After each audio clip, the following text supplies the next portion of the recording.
Bonjour à tous et bienvenue dans cette vidéo. Aujourd'hui, nous allons parler de Top Gun Maverick, mais sous un angle un petit peu particulier. Si vous suivez la chaîne, vous aimez la géopolitique, vous aimez la tactique, vous connaissez la règle des 4 T, Task, Target, Threat, Tactics. Ce que je vous propose, c'est que nous brainstormions la mission de Top Gun Maverick, les contraintes qu'ils ont et que nous essayons de voir comment nous pourrions répondre à la problématique avec un scénario peut-être un zeste plus réaliste. Allez, c'est parti.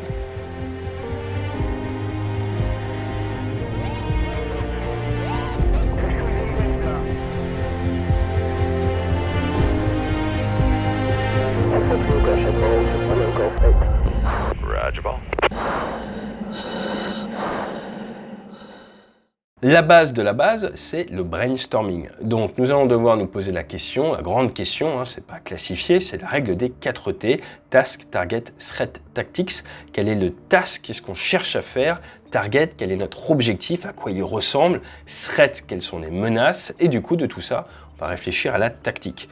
À prendre en compte, il y a également le risk level, quel est le niveau de risque autorisé. Et là, il m'a l'air assez extrême. Il semblerait que l'armée américaine soit prête à accepter des pertes au sein de la patrouille. Le task.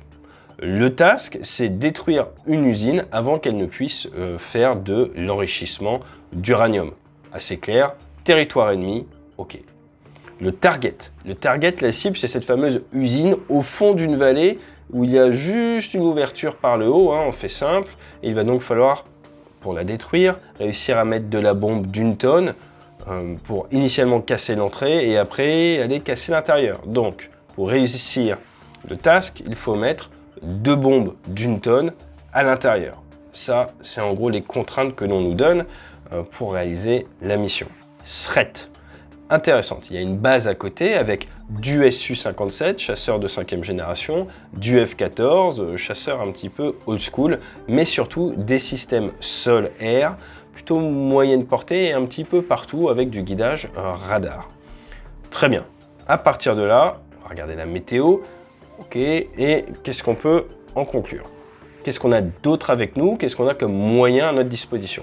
Les moyens à notre disposition, il y a un groupe aéronaval américain, on a du renseignement, de la photo satellite. Vous avez donc également avec le groupe aéronaval la capacité à tirer du Tomahawk, du F-35, du F-18.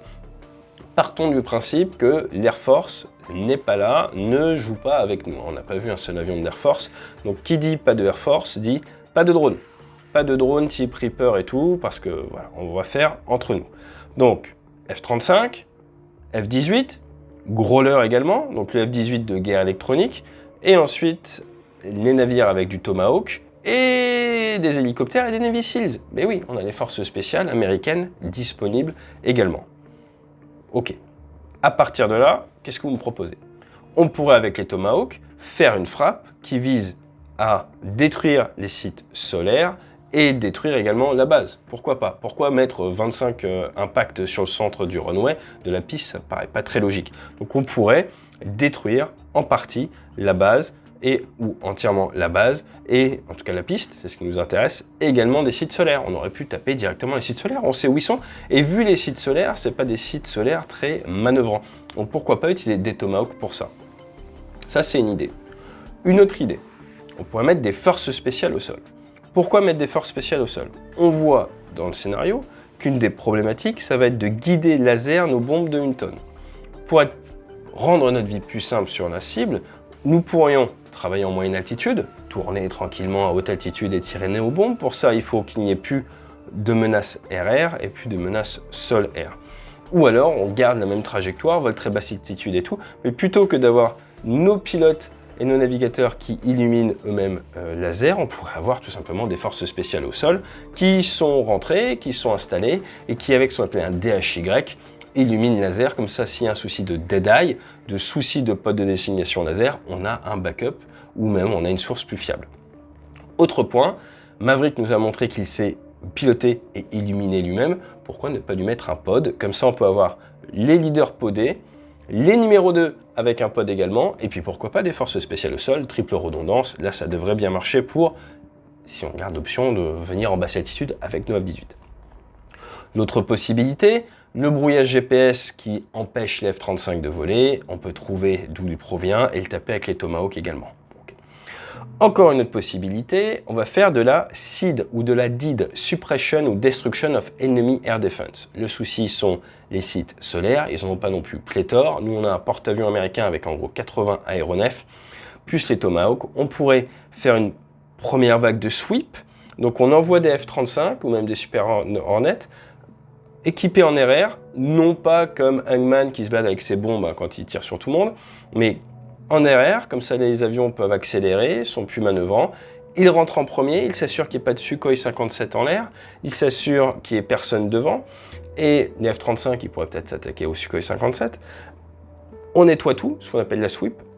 On envoie avec eux des F-18, pourquoi pas des growlers de guerre électronique pour faire de la SID, Suppression of Enemy Air Defense ou Destruction of Enemy Air Defense avec les fameux missiles AGM-88, armes anti-radiation missiles, donc eux qui détectent les systèmes sol-air et vont les détruire. On a vu en Ukraine, ça fonctionne bien. Donc première étape, la sweep. Ensuite on fait de la SID avec, plus ou moins en même temps, ça va un peu ensemble. On détruit comme ça les systèmes solaires.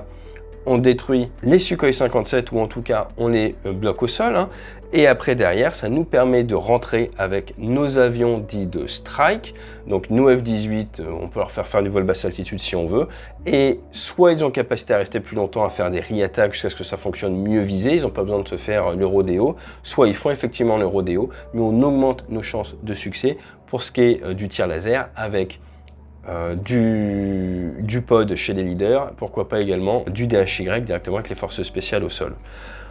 Voilà, tout simplement. Donc on peut se retrouver avec des moyens assez cohérents à faire ça. Maintenant, si vous voulez faire une version beaucoup plus light et que vous ne voulez pas taper les défenses solaires, il y a un moment, il va quand même falloir, c'est ce qui est le gros danger.